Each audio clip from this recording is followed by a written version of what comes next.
നമസ്കാരം. Voters choice 2024ലേക്ക് ഏവർക്കും സ്വാഗതം. ഇന്ത്യ മഹാരാജ്യം മറ്റൊരു പൊതു തെരഞ്ഞെടുപ്പിലേക്ക് അടുക്കുകയാണ്. കേരളത്തിലും ചർച്ചകൾ സജീവമാണ്. വാദപ്രതിവാദങ്ങൾ ഇപ്പോഴേ തുടങ്ങിക്കഴിഞ്ഞു. ഏറെക്കുറെ സ്ഥാനാർത്ഥികളുടെ ചിത്രം വ്യക്തമായി വരുന്നതേയുള്ളൂ എങ്കിൽ തന്നെയും മത്സരരംഗം സജീവമായിക്കൊണ്ടിരിക്കുകയാണ്.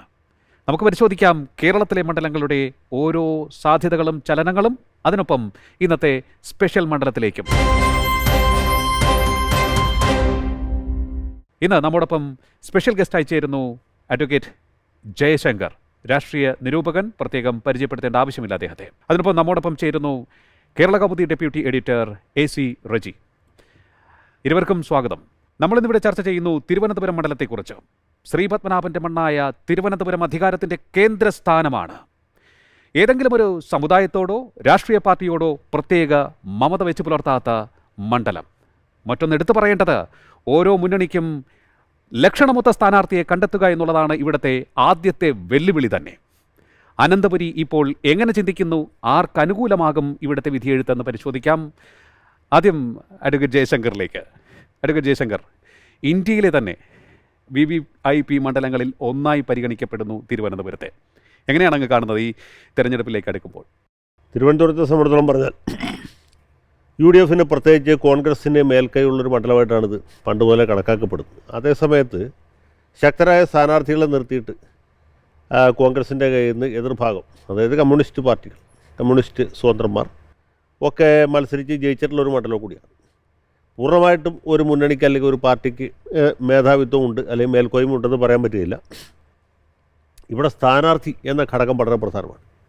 പാർലമെൻറ്റ് തെരഞ്ഞെടുപ്പിൽ പൊതുവെ സ്ഥാനാർത്ഥി എന്നുള്ള ഘടകം അത്ര പ്രധാനമല്ല. കാരണം അഖിലേന്ത്യാ അടിസ്ഥാനത്തിൽ വരുന്ന ട്രെൻഡ്, സംസ്ഥാന അടിസ്ഥാനത്തിൽ വരുന്ന ട്രെൻഡ് ഒരു വലിയ പരിധിവരെ ഈ വിധിയെഴുത്തിനെ സ്വാധീനിക്കും. സ്ഥാനാർത്ഥി അപ്രസക്തമാണെന്നല്ല, പക്ഷേ അത് വളരെ പ്രധാനപ്പെട്ടൊരു ഘടകമാണ്. ട്രെൻഡ് വളരെ പ്രധാനമാണ്.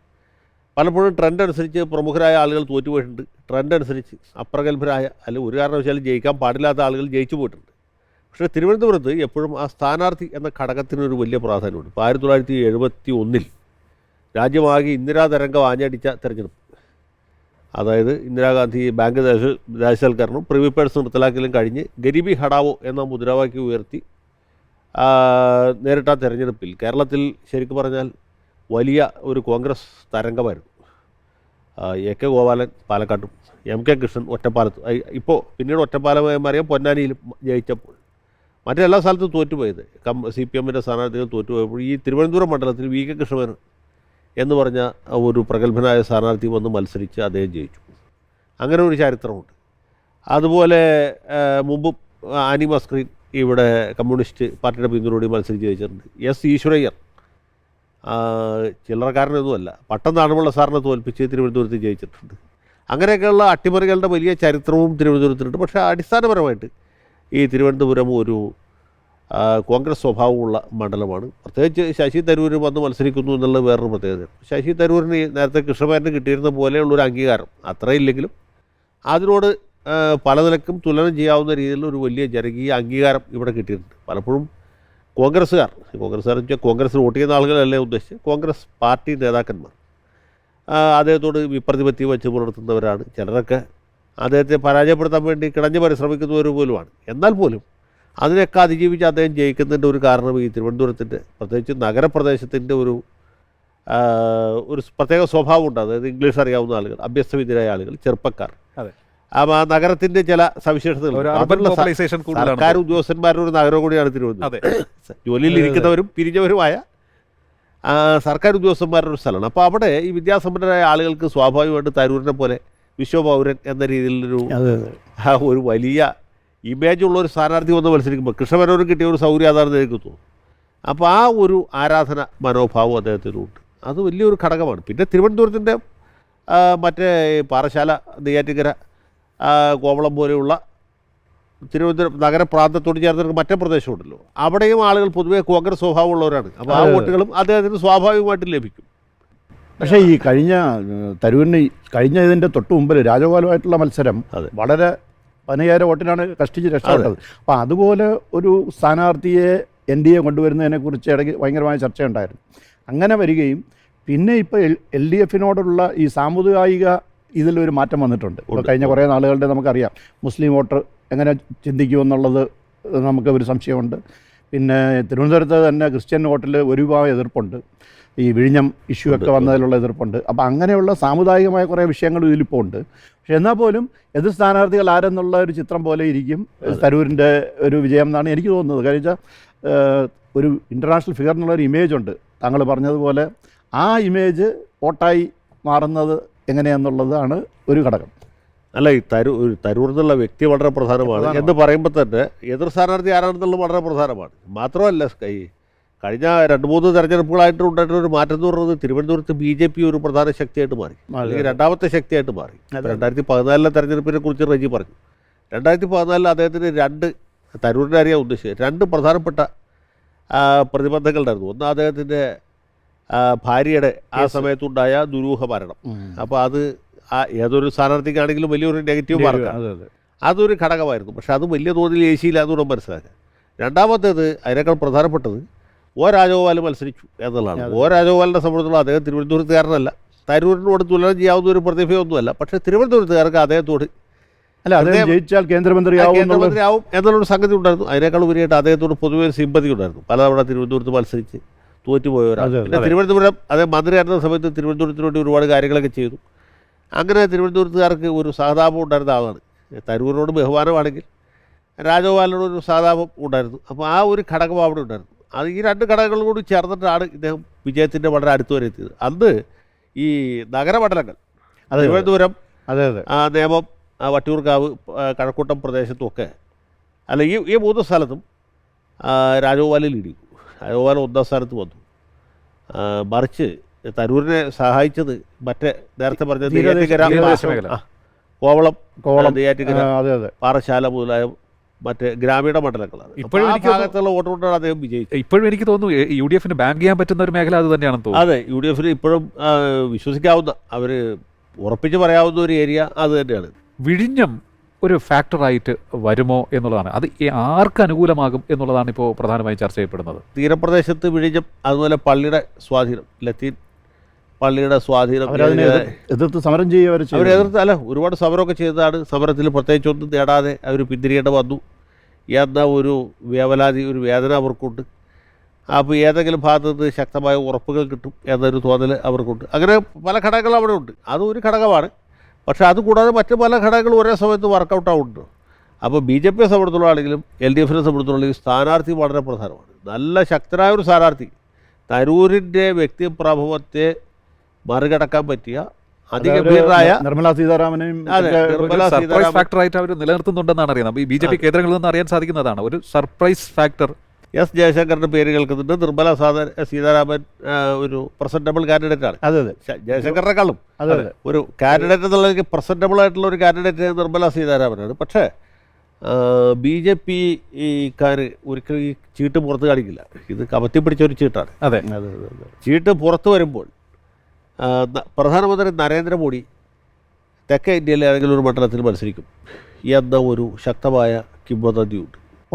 നരേന്ദ്രമോദിയെ സംബന്ധിച്ചുള്ള അദ്ദേഹം എന്ത് ചെയ്യുന്ന ആർക്കും പറയാൻ പറ്റില്ല. നമുക്ക് ആർക്കും സങ്കല്പിക്കാൻ പറ്റാത്ത രീതിയിലുള്ള നമ്പറുകളാണ് പുള്ളി കൈയിൽ നിറക്കുക. ഇപ്പം ജ്ഞാനപീഠം മറ്റേ ഭാരതരത്നം കൊടുക്കുന്ന കാര്യത്തിലാണെങ്കിലും ശരിയാണ്, സ്ഥാനാർത്ഥികളെ അവതരിപ്പിക്കുന്ന കാര്യത്തിലാണെങ്കിലും ഒക്കെ ശരിയാണ്. ഇപ്പോൾ അദ്ദേഹത്തിന് വാരണാസിയിൽ ജയിക്കാൻ പറ്റാത്തതുകൊണ്ടല്ല തെക്കേ ഇന്ത്യയിൽ മത്സരിക്കുന്ന തെക്കേ ഇന്ത്യയിലും BJP ഒരു ശക്തിയാണ്. നരേന്ദ്രമോദി വലിയ സ്വീകാര്യതയുള്ള ആളാണെന്ന് വരുത്താൻ വേണ്ടിയിട്ടാണ്, ഒരു പാൻ ഇന്ത്യൻ ഇമേജ് ഉണ്ടാക്കാൻ വേണ്ടിയിട്ട്. അങ്ങനെ ഒരു സ്ഥാനാർത്ഥിയായിട്ട് അദ്ദേഹം മത്സരിക്കുകയാണെങ്കിൽ വരാവുന്ന 2 പ്രധാനപ്പെട്ട മണ്ഡലങ്ങളും, ഒന്ന് കന്യാകുമാരിയും മറ്റേത് തിരുവനന്തപുരമാണ്. നരേന്ദ്രമോദി കന്യാകുമാരി മത്സരിച്ചാൽ അതിൻ്റെ വലിയൊരു ഇമ്പാക്റ്റ് തൊട്ടടുത്ത് കിടക്കുന്ന തിരുവനന്തപുരത്തുണ്ടാവും. പ്രത്യേകം പറയേണ്ടതില്ല. ഇനി നരേന്ദ്രമോദി അടുത്ത ചോയ്സ് അദ്ദേഹം തിരുവനന്തപുരത്ത് തന്നെ മത്സരിച്ചാൽ എങ്ങനെ ഉണ്ടാവും? അത് നമുക്ക് തള്ളിക്കളയാൻ പറ്റില്ല. ഇപ്പോൾ വോട്ടിംഗ് പാറ്റേൺ വെച്ച് നോക്കുകയാണെങ്കിൽ കഴിഞ്ഞ രാജഗോപാലിന് 15,000 വോട്ടിന്റെ വ്യത്യാസം വേണ്ടായിരുന്നു. ആ സ്ഥാനത്ത് മോദിയാണെന്ന് പറയുകയാണെങ്കിൽ ചിത്രം മാറുകയാണ്. നരേന്ദ്രമോദി എന്ന് പറഞ്ഞാൽ സംഗതി കളിമാറി. അതിനൊപ്പം തന്നെ അവർ ചൂണ്ടിക്കാണിക്കുന്ന വേറൊരു കാര്യം, പ്രധാനമന്ത്രി എത്ര തവണയാണ് കേരളത്തിലേക്ക് വന്നത്, തിരുവനന്തപുരത്തേക്ക് വന്നത്, ഇപ്പോൾ തമിഴ്നാട്ടിലേക്ക് കന്യാകുമാരിയിലേക്ക് വരുന്നുണ്ട് 18-ാം തീയതി. അപ്പോൾ അങ്ങനെ ഒട്ടേറെ സന്ദർശനങ്ങൾ അദ്ദേഹം നടത്തിക്കൊണ്ടിരിക്കുകയാണ്. BJP തെക്കേ ഇന്ത്യയിൽ ബാങ്ക് അല്ലെങ്കിൽ ഇൻവെസ്റ്റ് ചെയ്യുന്നതിൻ്റെ ലക്ഷണമാണിത്. നരേന്ദ്രമോദി പോലൊരു സ്ഥാനാർത്ഥി വന്ന് ഇവിടെ മത്സരിച്ച് കഴിഞ്ഞാൽ ചിത്രം മാറും എന്നുള്ളത് തന്നെ അവർ ഉറച്ചു വിശ്വസിക്കുകയാണെന്ന് തോന്നുന്നു. അതെ, അതിനുള്ള നല്ല സാധ്യതയുണ്ട്. നരേന്ദ്രമോദിയുടെ ഒരു രാഷ്ട്രീയമായിട്ടുള്ള ഇച്ഛാശക്തിയും അദ്ദേഹത്തിൻ്റെ ഒരു പ്രവർത്തനത്തിൻ്റെ രീതി വെച്ച് നോക്കിക്കഴിഞ്ഞാൽ എന്തുകൊണ്ട് തെക്കേ ഇന്ത്യയിൽ നരേന്ദ്രമോദി മത്സരിച്ചുകൂടാന്ന് അദ്ദേഹത്തിനാണ് തോന്നാം. അതെ അതെ അതെ. അദ്ദേഹത്തിൻ്റെ പാർട്ടിക്ക് ഇതിപ്പോൾ BJP കേരളത്തിൽ അത്ര വലിയൊരു മഹാശക്തി അല്ല എങ്കിൽ പോലും അവരെ സംബന്ധിച്ചിടത്തോളം ഇന്ത്യയിലെ ഏറ്റവും അധികം വോട്ടർമാരുള്ള ഏറ്റവും ജന പിന്തുണയുള്ള പാർട്ടിയാണ്. അതേസമയത്ത് തന്നെ നരേന്ദ്രമോദിയെ പോലെ ശക്തരായ ഒരു നേതാവുണ്ട്, അമിത്ഷായെ പോലെ ഒരു തന്ത്രജ്ഞനാണ് അവരുടെ ഈ സ്ട്രാറ്റജി ചെയ്യുന്നത്. RSSൻ്റെ വലിയ സംഘടനാ സംവിധാനമുണ്ട്, പണമുണ്ട്. മറ്റെല്ലാ പാർട്ടികളെ മേടിച്ച് BJPക്കുള്ളൊരു വലിയ മേന്മ എന്ന് പറഞ്ഞാൽ പണമാണ്, പണത്തിൻ്റെ സ്വാധീനം. അത് വലിയൊരു ഘടകമാണല്ലോ വ്യവസായികൾ. ഈ BJPയുടെ നമ്മൾ പറയുമ്പോൾ ഈ CPIയുടെ ഭാഗത്തും വേറൊരു ചർച്ച നടക്കുന്നുണ്ട്. ഇത് CPM-മായി വച്ചുമാറി മറ്റൊരു മണ്ഡലമായി വച്ചുമാറിയിട്ട് CPM-ന് വിട്ടുകൊടുത്തുകൊണ്ട് ഈ മണ്ഡലം തിരിച്ചു പിടിക്കാനുള്ള ഒരു ചർച്ച, അങ്ങനെ ഒരു ചർച്ച ഇടയ്ക്ക് രൂപപ്പെട്ടു വന്നില്ല. അങ്ങനെ പല ചർച്ചകളും ഒക്കെ ഉണ്ടാവുമെങ്കിലും അതൊന്നും ഇന്നത്തെ അല്ലെങ്കിൽ പ്രാവർത്തികമായിട്ട് തോന്നല്ല. കാരണം CPM ഒരു ജയസാധ്യതയുള്ള ഒരു സീറ്റ് CPI കൊടുത്തിട്ട് അതെ അതെ തിരുവനന്തപുരം എന്ന് പറഞ്ഞ ഒരു ഇത് ഏറ്റെടുക്കാൻ സാധ്യത വളരെ കുറവാണ്. അത് ശരിയാ. ജയസാധ്യതയുള്ള സീറ്റാണെങ്കിൽ CPM-കാർ തട്ടിപ്പറിച്ച് മേടിച്ചാൽ എന്തെങ്കിലും ഒരു സാധ്യത തോന്നിയിട്ട്. ഇടത് വിരുദ്ധ തരംഗം അല്ലെങ്കിൽ പിണറായി വിരുദ്ധ തരംഗം എന്നൊക്കെ പറയുന്നത് തിരുവനന്തപുരം മണ്ഡലത്തിൽ പ്രത്യേകം പ്രതിഫലിക്കുമെന്ന് തോന്നുന്നുണ്ടോ? അല്ല, അത് അഖില കേരള അടിസ്ഥാനത്തിൽ ഒരു ട്രെൻഡ് വന്നാലേ ബാധിക്കുള്ളൂ. ഇപ്പോൾ കഴിഞ്ഞ അവിടെ ശബരിമലയുടെ വലിയൊരു വിഷയം. സാധാരണഗതിയിൽ ഈ സംസ്ഥാന രാഷ്ട്രീയത്തിലുള്ള ഗുണങ്ങളോ ദോഷങ്ങളോ പാർലമെൻറ്റ് തെരഞ്ഞെടുപ്പിൽ ആ രീതിയിൽ പ്രതിഫലിക്കുകയില്ല. അല്ലെങ്കിൽ ജനങ്ങൾ അത്ര അധികം പ്രകോപിതരായിരിക്കണം എന്തെങ്കിലും കാരണത്താൽ. അല്ലാത്തടത്തോളം കാലം ഇത് കേന്ദ്രത്തിലേക്കുള്ള തെരഞ്ഞെടുപ്പാണ്. ഇവിടെ ശരിക്കുള്ള ഫൈറ്റ് വരുന്നത് കോൺഗ്രസും BJP തമ്മിലാണ് കേന്ദ്രത്തിൽ. അതെ, അത് കൂടുതൽ വരുന്നത് തിരുവനന്തപുരം മണ്ഡലത്തിലാണ്. ഒരു പക്ഷേ കേരളത്തിൽ തന്നെ ഏറ്റവും അധികം ഈ കോൺഗ്രസ് BJP ഫൈറ്റായിട്ട് വരുന്നത് തിരുവനന്തപുരത്താണ്. മറ്റെല്ലാ സ്ഥലത്തും LDF ആയിട്ടാണ് വരുന്നത്. അപ്പോൾ അതുകൊണ്ട് പൊതുവേ തന്നെ ആളുകൾക്ക് ഈ പാർലമെൻറ്റ് തെരഞ്ഞെടുപ്പിൽ ഇടതുമുന്നണിക്ക് വോട്ട് ചെയ്യാൻ താല്പര്യമില്ല. അതൊരു ഘടകമാണ്. അവരിപ്പോൾ ഇവർ ജയിച്ചിട്ട് അവിടെ പോയിട്ട് എന്ത് ചെയ്യാനാണ് എന്നൊരു ചോദ്യം സാധാരണക്കാരുടെ ഇടയിലുണ്ട്. പിന്നെ ഒരു സാധ്യതയുള്ളത് കോൺഗ്രസിന് ഇത്തവണ ജയിക്കാൻ ഒരു സാധ്യതയില്ലാന്ന് ഞങ്ങൾ തീരുമാനിച്ചാൽ 2004 ചെയ്ത പോലെ കോൺഗ്രസ് ജയിക്കുകയേ ഇല്ല എന്ന് കേരളത്തിലെ പ്രബുദ്ധരായ വോട്ടർമാർ റിയലൈസ് ചെയ്തു. അവർ തീരുമാനിക്കുകയല്ല, അവർ തിരിച്ചറിയും. എന്നാൽ പിന്നെ ഇടതുപക്ഷത്തിൽ ചെയ്തതാണ് എന്ന് വിചാരിച്ച് ചെയ്താലുള്ള സാധ്യതകളുള്ളത്. തരൂരുമായി സംസാരിക്കുമ്പോഴും അവരുടെ ക്യാമ്പിൽ നിന്ന് കിട്ടുന്ന ഒരു ഫീഡ്ബാക്ക്, ഇപ്പം പുള്ളിയെക്കുറിച്ച് പറയുന്നത് വികസന കാര്യങ്ങളിൽ കഴിഞ്ഞ 5 വർഷമായിട്ട് ഫലപ്രദമായ ഒരു ഇടപെടൽ തരൂരിൻ്റെ ഭാഗത്തുനിന്ന് ഉണ്ടാവാൻ പറ്റിയില്ല. അതൊരു നെഗറ്റീവ് ഇതായിട്ട് പറയുന്നു. അതിന് പുള്ളി പറയുന്ന ന്യായീകരണമുണ്ട്. കാര്യം വെച്ചാൽ കേന്ദ്രം BJPയും സംസ്ഥാന ഇടതു മുന്നണിയും ഭരിക്കുന്നു. ഒരു MP എന്നുള്ള നിലയ്ക്കുള്ള MP ഫണ്ടിൽ നിന്ന് കിട്ടുന്ന പ്രവർത്തനങ്ങളല്ലാതെ മറ്റൊന്നിലേക്ക് പോകാനായിട്ട് പ്രോജക്റ്റുകൾ കൊണ്ടുവരാൻ പറ്റുന്നു, നടപ്പാക്കാൻ പറ്റുന്നില്ല. ഒരു എക്സാമ്പിൾ പുള്ളി പറഞ്ഞത് ചെല്ലാനം മറ്റേ കടലാക്രമണം ചെറുക്കുന്നുള്ള പ്രോജക്റ്റ് ശരിക്കും തിരുവനന്തപുരത്തിന് വേണ്ടി പുള്ളി തന്നെ നേരിട്ട് മന്ത്രിയോട് സംസാരിച്ച് ചോദിച്ച് വാങ്ങിച്ചതാണ്. പക്ഷേ സംസ്ഥാന ഗവൺമെൻറ്റാണ് നടപ്പാക്കേണ്ടത്, അങ്ങോട്ടേക്ക് കൊണ്ടുപോയി. അങ്ങനെ ഈ വികസന പ്രക്രിയയിൽ ഒരു MP എന്നുള്ള നിലയ്ക്ക് ഒരു തടസ്സവാദങ്ങൾ കഴിഞ്ഞ കുറേ കാലം തുടർച്ചയായിട്ട് 2 വർഷം ഭരണമില്ല. അപ്പോൾ ഒരു പ്രതിപക്ഷത്തിരിക്കുന്ന ഒരു MP എന്നുള്ള നിലയ്ക്ക് ഈ ഒരു ഫാക്ടർ ജനങ്ങളെങ്ങനെ നോക്കിക്കാണാനാണ്? അത് ഒരു ഫാക്ടറായിട്ട് ഉയർന്നു വന്നാൽ ദോഷം ചെയ്യും. എങ്ങനെയാ വെച്ചാൽ സാധാരണ ഇതിൽ ആളുകൾ ഇപ്പോൾ ഈ കേന്ദ്രത്തിലേക്കുള്ള തെരഞ്ഞെടുപ്പിൽ ഈ MP നടത്തിയ വികസന പ്രവർത്തനങ്ങളൊന്നും ഒരു ചർച്ചാ വിഷയമാണ്. പക്ഷേ ഒരിക്കലും ഇതൊരു ഡോർ ടു ഡോർ ക്യാമ്പയിനായിട്ട് മാറിയാൽ വലിയ ദോഷം ചെയ്യും. ഇപ്പോൾ റബ്ബറിൻ്റെ വില ഇടിച്ച സമയത്ത് രമേശ് ചെന്നിത്തല തോറ്റുപോയ പോലെ കോട്ടയത്ത് റബ്ബറിൻ്റെ വില ഇടിവിൽ ചെന്നിത്തലക്കൊന്നും ചെയ്യാനില്ല. പക്ഷേ കോട്ടയത്തെ സാധാരണക്കാരായ ആളുകൾ 1/2 ഏക്കർ 1 ഏക്കറൊക്കെ റബ്ബർ നടത്തുന്നു. സാധാരണക്കാരായ കർഷകർ അവൻ്റെ വരുമാന മാർഗ്ഗമാണ്, അതില്ലാണ്ടാവുന്നു. അപ്പോൾ ആരെങ്കിലും ഒരാൾ കുറ്റം കണ്ടുപിടിക്കണ്ടേ? ഈ രമേശ് ചെന്നിത്തലയുടെ കൊണറായ കൊണ്ടാണ് ആ റബ്ബറിൻ്റെ വില ഇടിച്ചു പോയത് കുറേ പേര് പറഞ്ഞു വരുത്തി. അത് പുള്ളിയെ ദോഷമായിട്ട് ബാധിച്ചു. അങ്ങനെയാണ് 98 അദ്ദേഹം തോറ്റുപോയി, കുറുപ്പ് ജയിച്ചത്. ഞാൻ പറഞ്ഞു അതേ സമയത്ത് ആളുകൾ പറഞ്ഞു ഈ പാർലമെൻറ്റിൽ ഏത് മീറ്റിംഗ് വരുമ്പോഴും PC തോമസ് അദ്ദേഹം അത് കേരള കോൺഗ്രസിൻ്റെ മെമ്പറാണ്. പുള്ളി ഏത് വിഷയം ഉണ്ടാകുമ്പോഴും റബ്ബറിൻ്റെ വിലയിടിവിനെ കുറിച്ച് സംസാരിക്കും. അതിപ്പോൾ ദേവഗൗഡയുടെ വിശ്വാസ വോട്ടാണെങ്കിലും വാജ്പേയിയുടെ അവിശ്വാസ ചർച്ചയാണെങ്കിലും PC തോമസ് പറയുന്നത് റബ്ബറിനെ കുറിച്ചാണ്. അപ്പോൾ എല്ലാവരും കാണും ഇത്. വാറ്റുപുഴയിലുള്ള വോട്ടർമാർ നോക്കുമ്പോൾ എന്താണ് വാജ്പേയിയുടെ അവിശ്വാസ പ്രമേയ ചർച്ചയിൽ PC തോമസ് റബ്ബറിൻ്റെ വിലയിടിവിനെ കുറിച്ചാണ് പറഞ്ഞത്. അപ്പോൾ റബ്ബറിൻ്റെ വിലയിടിവിനെ കുറിച്ച് സംസാരിക്കാൻ PC തോമസും ഉണ്ട്. ചെന്നിത്തല ഒന്നും പറഞ്ഞില്ല. യഥാർത്ഥത്തിൽ ചിലപ്പോൾ ചെന്നിത്തല ഇയാളെക്കാൾ കൂടുതൽ പറഞ്ഞു കാണും, പക്ഷേ ആളുകൾ കണ്ടില്ല. വിഴിഞ്ഞം പ്രോജക്റ്റുമായിട്ട് ബന്ധപ്പെട്ട് ഇൻഫ്രാസ്ട്രക്ചറിൽ വന്നിട്ടുള്ള ഡെവലപ്മെൻറ്റ്, ആ ഒരു വ്യത്യാസം വന്നുകൊണ്ടിരിക്കുന്ന ഡെവലപ്മെൻറ്റ്, അത് എനിക്ക് തോന്നുന്നു ഒരു വലിയ ക്യാമ്പയിൻ വിഷയമായിട്ട് മാറ്റും. അത് BJP ആ രീതിയിൽ കൊണ്ടുവരും. അവർ കൊണ്ടുവന്ന പ്രോജക്റ്റുകളാണെന്ന് ഇവിടെ നടക്കുന്ന ദേശീയപാത വികസനം ഉൾപ്പെടെ ഔട്ടർ റിംഗ് റോഡ് വരുന്നു. ഇങ്ങനെയുള്ള എല്ലാ പദ്ധതികളും അവർ കൊണ്ടുവന്ന് ഇംപ്ലിമെൻ്റ് ചെയ്ത് സംസ്ഥാനം അതിൽ അവകാശവാദം ഉന്നയിക്കുന്നുള്ള ഇത് അവർ ഉയർത്തിക്കൊണ്ടുവരും. എനിക്കൊന്ന് രണ്ട് രീതിയിൽ ഇപ്പം ബി ജെ പി നേരത്തെയൊക്കെ ഒരു ഇൻഫ്രാസ്ട്രക്ചർ ഡെവലപ്മെൻറ്റിനെ കുറിച്ച് വലിയ രീതിയിൽ പ്രസംഗിക്കും. പക്ഷേ ഇപ്പോൾ അവർ ഈ ജനങ്ങൾക്കിടയിലേക്ക് നേരിട്ടെത്തുന്ന പദ്ധതികളെക്കുറിച്ചും അവർ ചിന്തിച്ചു തുടങ്ങി തോന്നുന്നു. ഈ അരി വിഷയം അത് തന്നെയാണെന്ന് തോന്നുന്നു, ഭാരത് അരി അങ്ങനെയാണെന്ന് തോന്നുന്നു ചിന്തിക്കുന്നത്. അല്ല, അതൊക്കെ അഖിലേന്ത്യാ അടിസ്ഥാനത്തിൽ തന്നെ അവർ വളരെ കൃത്യമായിട്ട് ചെയ്യുന്നതാണ്. ഇപ്പോൾ കഴിഞ്ഞ പാർലമെൻറ്റ് തെരഞ്ഞെടുപ്പിന് മുമ്പ് കർഷകർക്ക് എല്ലാവർക്കും 2000 രൂപ ബാങ്കിലിട്ട് കൊടുത്ത് ഓർക്കും. അതെ അതെ അതെ. ഒരു കൃഷിയില്ലാത്തവനും ബാങ്കിൽ പോയിട്ട് ഞാൻ കർഷകനാണെന്ന് പറഞ്ഞ് എഴുതി കൊടുത്താൽ 2000 രൂപ കൊടുക്കും. 2000 അക്കൗണ്ട് വരും. അതിന് വേറൊരു രേഖ വേണ്ട, അവൻ്റെ പേരിൽ 5 സെൻറ്റ് സ്ഥലം പോലും വേണമെന്നില്ല. അതെ എന്നാൽ നിങ്ങൾ അടുത്ത ബാങ്കിൽ പോയിട്ട് ഞാൻ കർഷകനാണ് എന്ന് പറഞ്ഞ് ബാങ്ക് അക്കൗണ്ട് നമ്പർ കൊടുത്താൽ ബാങ്കുകാർ 2000 രൂപ അയാളുടെ അക്കൗണ്ടിലേക്ക് ഇടും. അതെ, അങ്ങനെ ഒരു പദ്ധതി നടപ്പാക്കി. അതെ, കർഷകർക്ക് അത് ശരിക്കും പറഞ്ഞാൽ ഈ വളരെ ഇമ്പാക്റ്റ് ഉണ്ടാക്കിയ ഉണ്ടാക്കി അവസാനം വന്നപ്പോൾ അത് കേരളത്തിൽ അല്ലെങ്കിൽ പോലും മറ്റ് പല സ്ഥലങ്ങളിലും ഇതൊക്കെ വല്ലാതെ ചിലവായി എന്നുള്ളതാണ്. സാറിന് എപ്പോഴും എല്ലാ ഇലക്ഷനിലും വർക്കൗട്ട് ചെയ്യുന്നതാണ് ഈ ഒരു സാമുദായിക ഒരു എന്താ പറയുക ഒരു തെരുതിരിവ് സന്തുലനം. അതെങ്ങനെയായിരിക്കും കാരണം ഇപ്പോൾ ഈ കഴിഞ്ഞ കുറേ നാളത്തെ സമീപകാല ഇത് നോക്കിയാൽ മുസ്ലിം വോട്ടർമാർ പയ്യെ പയ്യെ ഇടതുമുന്നണിയെ ിലേക്ക് സ്വീകരിക്കുന്നതായിട്ട് കാണുന്നുണ്ട്. ഇപ്പം തിരുവനന്തപുരം എടുത്തു കഴിഞ്ഞാൽ മുസ്ലിം വോട്ട് നിർണായക ഘടകം അല്ലെങ്കിൽ പോലും ചില മേഖലകളിൽ മുസ്ലിം വോട്ടർമാരുണ്ട്. അതുപോലെ ക്രിസ്ത്യൻ വോട്ടേഴ്സ്, നാടാർ വോട്ട് ഒരു ഡിസൈഡിങ് ഫാക്ടറാണ്. നാടാർ വോട്ട് തിരുവനന്തപുരം മണ്ഡലത്തെ സംബന്ധിച്ച് മെയിൻ ഒരു ഡിസൈഡിങ് ഫാക്ടർ. നായർ വോട്ട് കഴിഞ്ഞാൽ പിന്നെ നാടാർ എന്നുള്ളതാണ്. അതെങ്ങനെ തരൂരിന് ഗുണം ചെയ്യും എന്നുള്ള ഒരു അല്ല, അത് തരൂരിനെ സംബന്ധിച്ചിടത്തോളം അദ്ദേഹത്തിന് മിക്കവാറും എല്ലാ സമുദായങ്ങളിലും നല്ല സ്വീകാര്യതയുണ്ട്. അതുണ്ട്.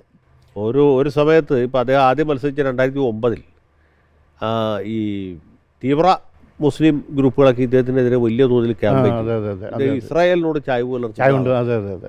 അത് പ്രൊഫസർ കെ വി തോമസിനും അല്ലാതെ ദോഷിച്ചു. തോമസ് മാഷ് ഏതാണ്ട് പരാജയത്തിൻ്റെ പടിവാരെ എത്തിയിട്ടാണ് തിരിച്ചു വന്നത്. അവസാനത്തെ റൗണ്ട് വരെ സിന്ധു ജോയിയാണ് ലീഡ് ചെയ്തത്. അവസാനം വന്നപ്പോൾ ഈ കുമ്പളക്കി ചെല്ലാനും ഭാഗത്ത് വോട്ടെണ്ണിപ്പോഴാണ് മാഷി ജയിച്ചത്. തരൂരിനെ സംബന്ധിച്ചിടത്തോളം അത് ബാധിച്ചില്ല. തരൂരിനെ സംബന്ധിച്ച് ഇതുപോലെ വലിയ തോതിൽ ഇവർ പ്രചരണം നടത്തി. പക്ഷേ അദ്ദേഹം അതിനെ അതിജീവിച്ചു. ഏതാണ്ട് 99,000-ഓളം വോട്ടിൻ്റെ ഭൂരിപക്ഷത്തിലാണ് ഏറ്റവും ആദ്യം ജയിച്ചത്. അപ്പോൾ അതുകൊണ്ട് ആ രീതിയിൽ ഇപ്പോഴും അദ്ദേഹത്തിൻ്റെ നിലപാടുകൾ വ്യത്യാസമുള്ളൂ. അദ്ദേഹം ഹമാസിൻ്റെ ആക്രമണത്തെ എതിർക്കുന്ന ആളാണ്.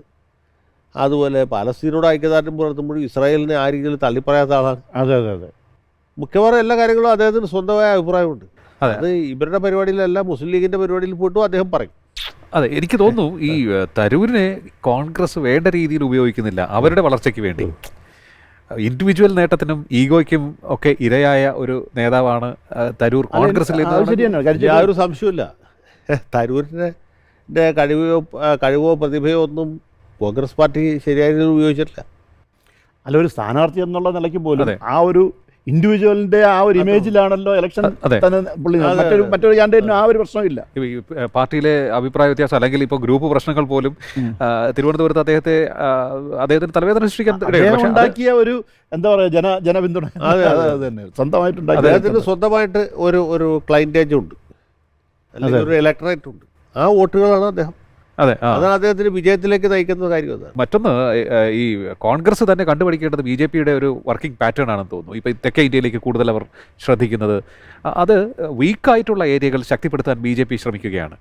അത് കോൺഗ്രസ് പക്ഷേ അതിനുവേണ്ടി ഏതെങ്കിലും തരത്തിലുള്ള ഇൻവെസ്റ്റ്മെൻറ്റ് നടത്തുന്നതായി കാണാൻ സാധിക്കുന്നില്ല. അവരുടെ വീക്ക് ഏരിയയോ അല്ലെങ്കിൽ ഉള്ള ഏരിയ നഷ്ടപ്പെടാതിരിക്കാനോ ഒന്നും അവർ ചെയ്യുന്നതായിട്ട് കാണാൻ സാധിക്കുന്നില്ല. അല്ല, ഉള്ള ഏരിയ അല്ലെങ്കിൽ ഇല്ലാത്ത ഏരിയയിലേക്ക് കടന്നു ചെല്ലുന്നത് പോട്ടെ, ഉള്ള ഏരിയ പ്രൊട്ടക്ട് ചെയ്യാതിരിക്കുന്നത് പോട്ടെ. ഏതെങ്കിലും ഒരാൾ എങ്ങനെയെങ്കിലും പച്ച പിടിച്ച് വരികയാണെങ്കിൽ അവർ തന്നെ അവൻ്റെ കഴുത്ത് പിടിച്ച് ഞെരിച്ച് ഇല്ലാതാക്കാൻ ശ്രമിക്കുക. അതിൻ്റെ ഏറ്റവും നല്ല ഉദാഹരണമുള്ളത് ശശി തരൂർ. അതെ. UDF മുന്നണിക്ക് തന്നെ ഒരു വലിയ രീതിയിൽ തകർച്ച സംഭവിച്ചുകൊണ്ടിരിക്കുകയാണ്. അവരിലുള്ള പ്രബലർ പോലും ഇപ്പോൾ LDFിലേക്ക് വരാൻ സാധ്യതയുണ്ട്. ഇപ്പോൾ ഈ മുന്നണിയെക്കുറിച്ച് പറഞ്ഞതുകൊണ്ടാണ്, ഈ കോൺഗ്രസിനെ കുറിച്ച് പറഞ്ഞതുകൊണ്ടാണ്, കോൺഗ്രസിലുള്ള വിശ്വാസം നഷ്ടപ്പെട്ടതുകൊണ്ട് പലരും അത് അങ്ങനെ ചിന്തിക്കുന്നുണ്ടാവണം. കോൺഗ്രസിലുള്ള വിശ്വാസം നഷ്ടപ്പെട്ടതല്ല, ഒരു ദേശീയ രാഷ്ട്രീയ പാർട്ടി എന്നുള്ള അതിന് തീർച്ചയായിട്ടും ഒരു പ്രസക്തിയുണ്ട്. പക്ഷേ ഇവിടെ പറ്റിയതെന്ന് വെച്ചാൽ ഈ നേതാക്കന്മാരുടെ ആ ദീർഘദൃഷ്ടി ഇല്ലായ്മ കൊണ്ടും രാഷ്ട്രീയമായ ഇച്ഛാശക്തി ഇല്ലായ്മ കൊണ്ടും ആ പാർട്ടി വലിയൊരു തിരിച്ചടി നേരിടുന്നുണ്ട്. പിന്നെ ആ രീതിയിൽ ക്രൗഡ് പുള്ളേഴ്സായിട്ടുള്ള നേതാക്കന്മാർ അല്ലെങ്കിൽ വലിയ ബുദ്ധിമാന്മാരായിട്ടുള്ള ആളുകൾ, പണ്ട് കെ കരുണാകരൻ ഉണ്ടായിരുന്ന പോലെ അല്ലെങ്കിൽ പിൽക്കാലത്ത് ഉമ്മൻചാണ്ടി ഉണ്ടായിരുന്ന പോലെ അങ്ങനെയുള്ള നേതാക്കന്മാർ ഇപ്പം ഇല്ല. അതൊരു ഘടകമാണ്. ഒരു 10 ആളെ വിളിച്ചു കൂട്ടാൻ പറ്റിയ ആ ഒരു സാധനമില്ല. പിന്നെ സംഘടനാ സംവിധാനം എന്ന് പറഞ്ഞാൽ മൊത്തം തകർന്നതായിരിക്കും. പിന്നെ അതിലുപരിയായിട്ട് UDF എന്ന് പറഞ്ഞ സംവിധാനം തന്നെ വളരെ ദുർബലമായി. UDFിൽ കോൺഗ്രസ് കഴിഞ്ഞാൽ പിന്നെ ഒരു പാർട്ടി എന്ന് പറഞ്ഞിട്ട് ലീഗ് മാത്രവും. കേരള കോൺഗ്രസിലെ പ്രബല വിഭാഗം ലീഗ് തന്നെ ഒരു കാലിപ്പുറത്ത് കൂടെ വെച്ചാൽ ലീഗ് തന്നെ 2 വള്ളത്തിൽ കാലിട്ടാണ് നിൽക്കുന്നത്. എപ്പോഴെങ്കിലും മറുഭാഗത്തേക്ക് പോകാം. അത് സ്വീകരിക്കാൻ തയ്യാറായിട്ട് മറ്റവരും തയ്യാറായിട്ടുണ്ട്. അപ്പോൾ അങ്ങനെ വരുമ്പോൾ കോൺഗ്രസിനെ സംബന്ധിച്ചിടത്തോളം വലിയൊരു പ്രതിസന്ധി ഘട്ടമാണ്. UDF എന്ന് പറയുന്ന സംഭവം മിക്കവാറും ഇല്ലാതെ, പിന്നെ കോൺഗ്രസിന് ഒറ്റയ്ക്ക് നിന്ന് മത്സരിച്ച് ജയിക്കാനുള്ള ആത്മബലം ഇപ്പം കമ്മിയാണ്. അഖിലേന്ത്യാ തലത്തിൽ പോലും ഈ അഖിലേന്ത്യാ തലത്തിൽ വളരെ മോശമാണ്. കേരളത്തിലാണ് ഇപ്പോൾ കുറച്ചെങ്കിലും ഉള്ളത്. നമ്മൾ തിരിച്ച് തിരുവനന്തപുരം മണ്ഡലത്തെക്കുറിച്ച് പറയുമ്പോൾ നമ്മളിപ്പോൾ കോൺഗ്രസ് കഴിഞ്ഞു, CPI ആണ് സീറ്റ്. CPIയെ സംബന്ധിച്ച് ഒരു നല്ല ശക്തനായ ഒരു കാൻഡിഡേറ്റിനെ കണ്ടെത്താനുള്ള ഒരു ബുദ്ധിമുട്ട് ഇപ്പോഴും ഉണ്ട്. ആനി രാജയുടെയൊക്കെ പേര് കേട്ടു, പക്ഷേ ആനി രാജ അല്ല വയനാടേക്ക് പോകുന്നതൊക്കെ കേൾക്കുന്നു. അത് നേരത്തെ ONV ഒക്കെ മത്സരിച്ച മണ്ഡലമാണ്, അന്ന് അദ്ദേഹം പരാജയപ്പെട്ടു പോയി. അത് പക്ഷേ വേറൊരു ഫാക്ടറാണ്.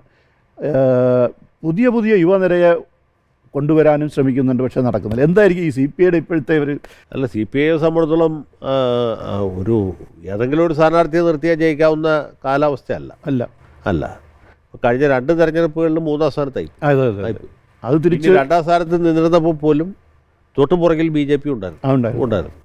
അപ്പോൾ അങ്ങനെ ഒരു ഘടകമുണ്ട്. പിന്നെ ഇതിൽ ഈ പ്രവർത്തനമൊക്കെ ശരിക്കും ഊർജിതമായി വരുമ്പോൾ വേറൊരു സംഭവം ഉണ്ടാവും. അതായത് CPMൻ്റെ പ്രവർത്തകർ ഭയങ്കരമായിട്ടുള്ള അവരെ ശരിയായ രീതിയിൽ മെയിൻറ്റെയിൻ ചെയ്യാനുള്ള ഒരു സാമ്പത്തിക CPIക്കില്ല. CPIയുടെ ഫിനാൻസ് വളരെ വീക്കാണ്. അങ്ങനെ അതിൻ്റെ ഒരു പരാതി. അതിനേക്കാൾ കൂടുതലായിട്ട് തൊട്ടടുത്ത മണ്ഡലത്തിൽ CPMൻ്റെ സ്ഥാനാർത്ഥിയാണെങ്കിൽ ഇവർ പ്രവർത്തനത്തിന് അങ്ങോട്ടേക്ക് പോകും. അങ്ങനെ ഒരു പരിപാടി തിരുവനന്തപുരത്ത് അതൊരു പ്രധാന കാര്യം മിക്കവാറും സ്ഥലങ്ങളിലും ഇങ്ങനെ കാണാറുണ്ട്. അതിപ്പോൾ തൃശ്ശൂർ മണ്ഡലത്തിലേക്ക് CPMൻ്റെ കുറേ പ്രവർത്തകർ ചാലക്കുടിയിലേക്കും, കുറേ പ്രവർത്തകർ തൊട്ടപ്പുറത്ത് മറ്റേ ആലത്തൂർ മണ്ഡലത്തിലേക്കും പോകും. ഇതിങ്ങനെ കയറി ഇറങ്ങി കിടക്കുന്ന പ്രദേശമാണ്. അത് തന്നെയാണ്, ശരിയാണ്. CPIക്ക് തിരുവനന്തപുരത്ത് അതൊരു വലിയ പ്രധാന പ്രശ്നമാണ്.